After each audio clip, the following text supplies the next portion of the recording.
What's doing? Good afternoon.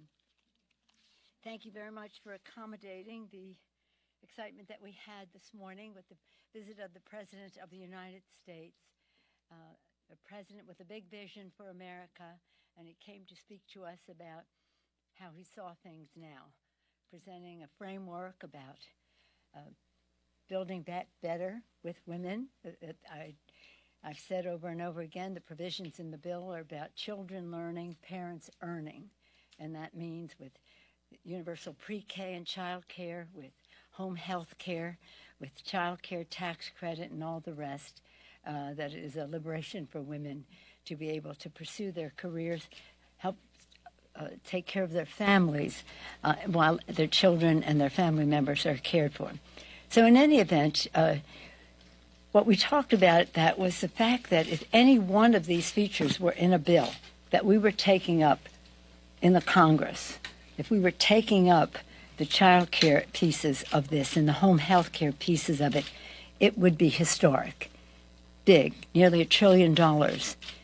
Children learning, parents earning, caring for our loved ones at home, and respecting those who do so. Second piece on the health care, this one is particularly meaningful to me because of the Affordable Care Act. The Affordable Care Act has been expanded, of course, to make it stronger, but also to include the people who were not covered in the states that did not expand Medicaid. We don't expand Medicaid. We expand the Affordable Care Act to enable those folks to have, those families to have access to the Affordable Care Act. If that were the only thing we were doing in this legislation, it would be transformative and cause for celebration. So on the health side, there are many aspects to it, but that one makes a drastic difference.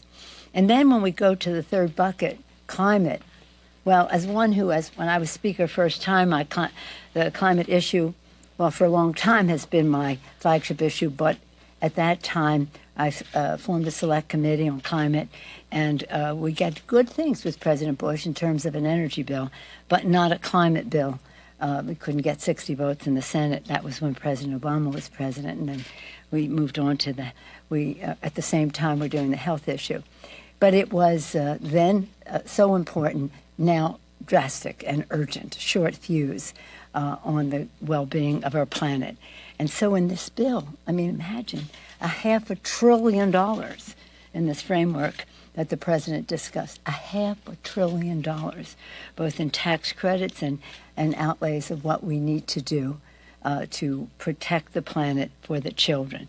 All three of these, health, planet, child care, et cetera, are all about the children.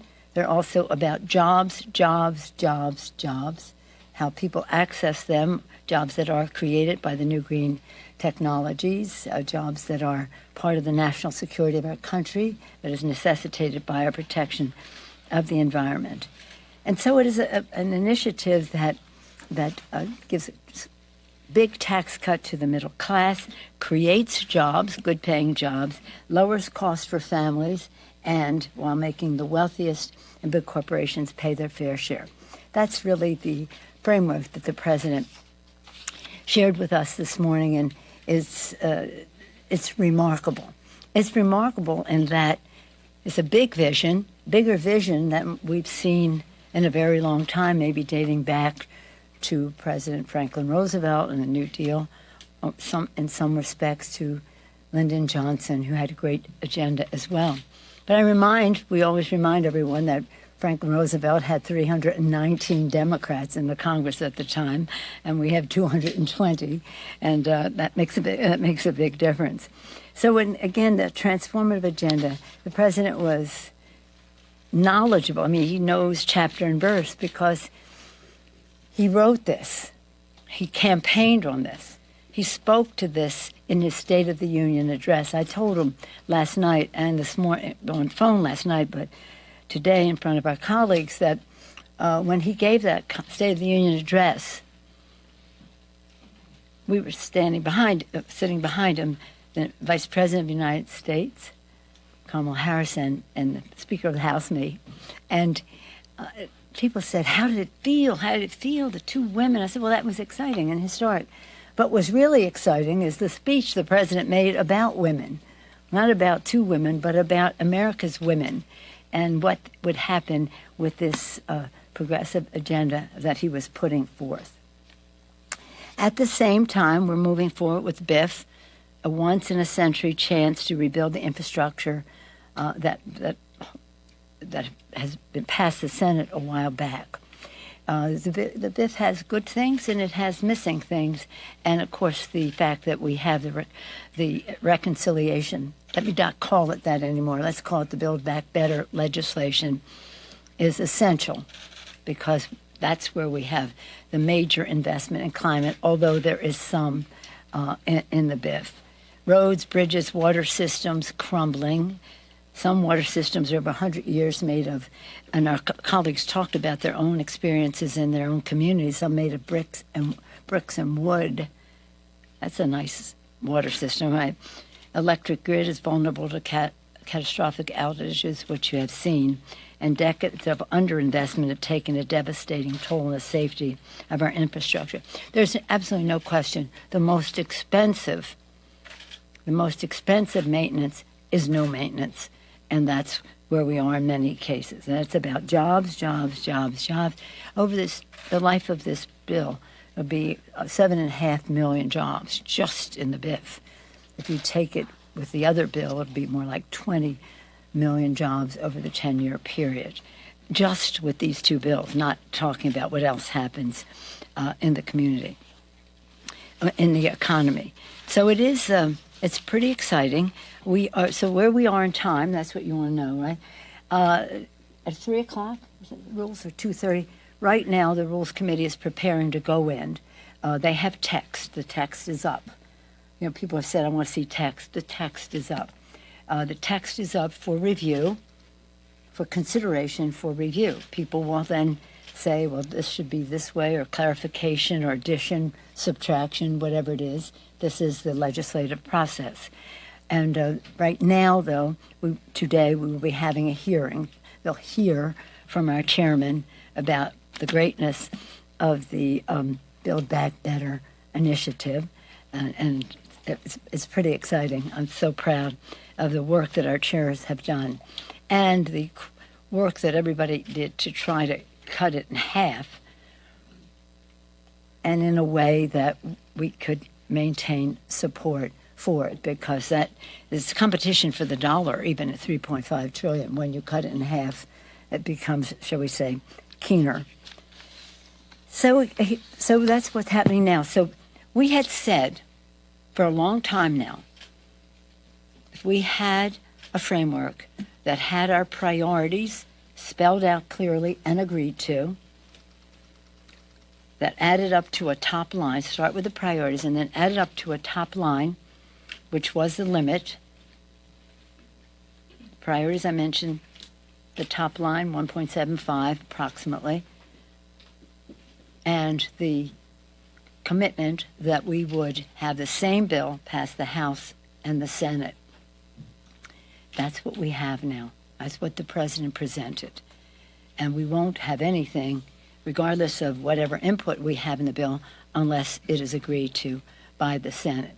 And, of course, we have to have it comply with the Senate 51 vote rule of the Byrd rule and there are two things, the Byrd rule and the privilege scrub. Is that more on the subject than you ever want to know?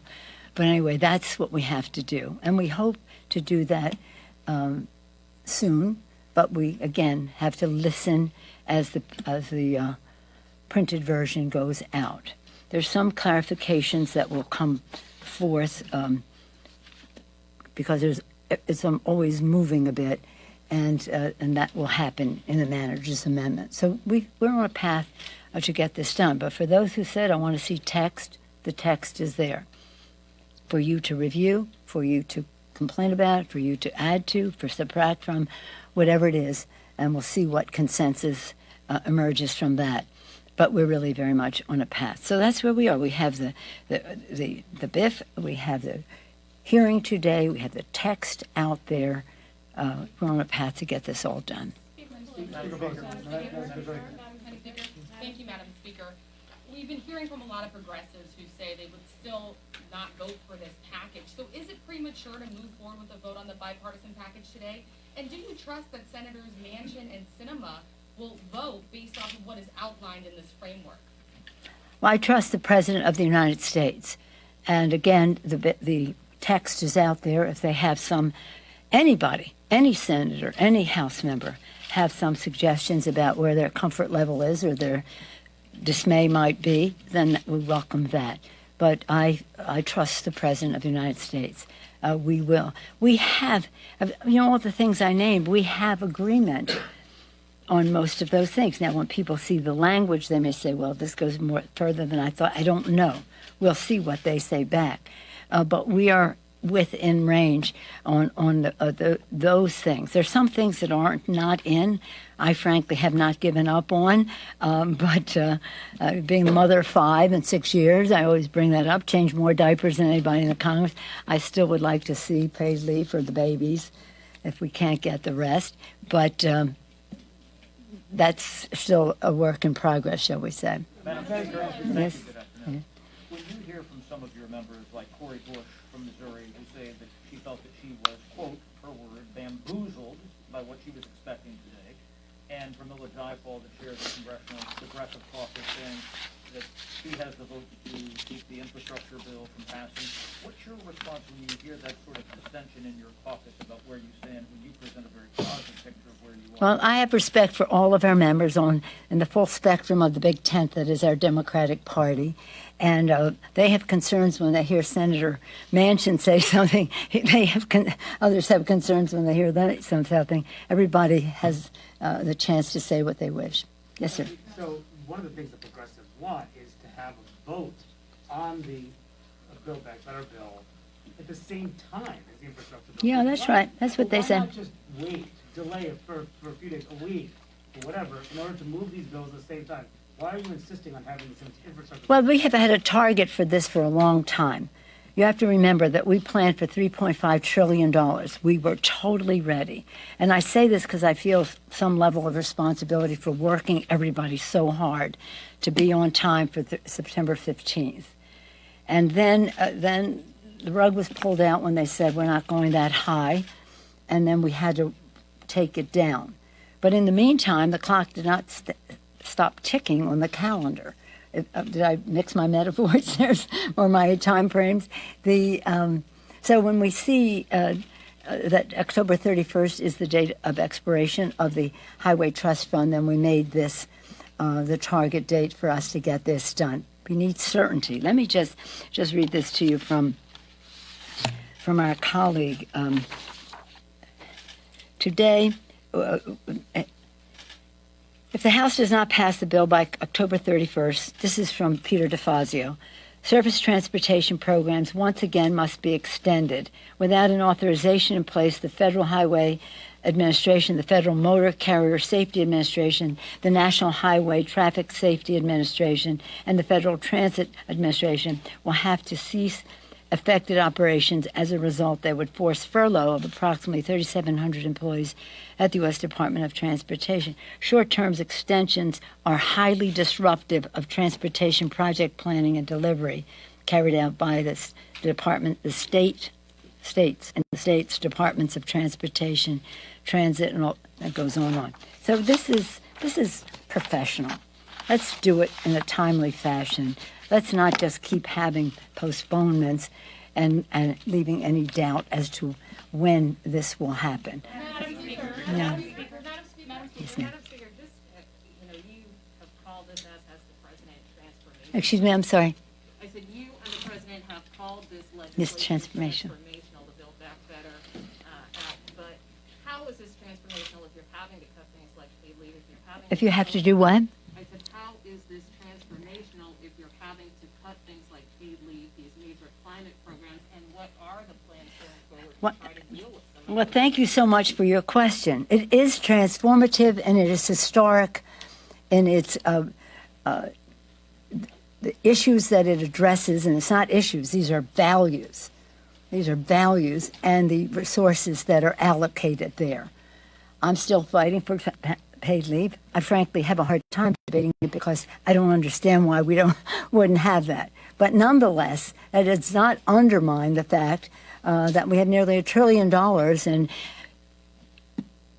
universal pre-K, child care, child tax credit, home health care, and the rest. So one program, as important as it is, does not subtract from the rest of it. Again, we still want that.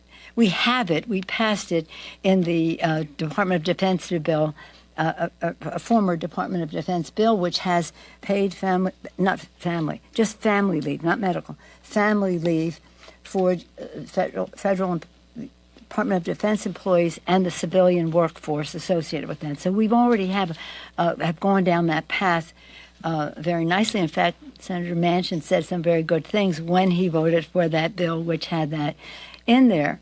But how can I say that this is transformative? Because it is.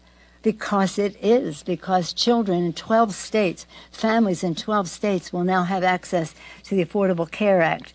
Millions of people added to that. That's very important because we'll have $500 billion to save the planet. And that's a jobs issue. Well, it's a health issue, first of all. Clean air, clean water, addressing the asthma issues and all the rest, and the environmental injustice of it all. It's a health issue. It's a jobs issue. New green technologies have America be preeminent in the world in those technologies. It's a national security issue, as our security experts tell us, the conflict that could arise from competition for habitat and resources because of rising sea levels and all of the other consequences of the climate crisis. And it is a values issue for us to honor our responsibility to future generations, to pass this planet on in a responsible way. And the fuse is growing shorter on the time frame for us to do that. Matters are getting worse, and we are not going to make matters worse. We're going to pass this legislation. And as I say that, what this legislation will do is to help the president meet his goals, the goals of America for how we reduce emissions and pollution and the rest. And not only how we do that, meet and beat the goals of the Paris Accord, but also how we help other countries do so. The poorest nations in the world have contributed the least to the emissions challenge that we face, and we need to share technology and other resources with them so that they can meet their goals as well. So then the third part of it, I talked about the care piece of it, the health care piece of it in this. This is quite remarkable. And if you took any one piece of it, it would be transformative and historic. Taking together, it's quite a spectacular vision that President Biden has put forth. I salute him for it. And when I tried to, shall we say, make a case for this or that, he said, "You don't have to tell me. I wrote it. I know the particulars." And that was what was so demonstrated this morning, his meticulous attention to detail, his encyclopedic knowledge of everything that was in the bill. We're really blessed with his leadership, and when he goes to these meetings with the G20 now and then to meet His Holiness the Pope and to go to Glasgow, we want him to go as strong as possible. When I had my meeting with His Holiness the Pope, I brought the President's greetings. Of course, I brought the greetings of the Congress of the United States, and climate was a very big, important issue for His Holiness, as I know it will be I assume it will be part of their discussion. But the climate issue is not just about, as I say, health and that. It's about people in poverty taking a terrible bite of this wormy apple called the climate crisis. So it's a big values issue for us. Anytime you want to ask me why I think this is transformative, I'm happy to answer that question. Yes, ma'am. I'm partial to one. Because the White House framework includes a $100 billion investment that they say is separate for immigration. Mm-hmm. Is that separate within the Build Back Better Act, or is it separate from the Build Back Better? It's over and above the 1.75. It's over and above. Yeah. Yeah. That was the last question. Yes, thank you all very much. Thank you. Are you holding an infrastructure vote today? Have you made that decision?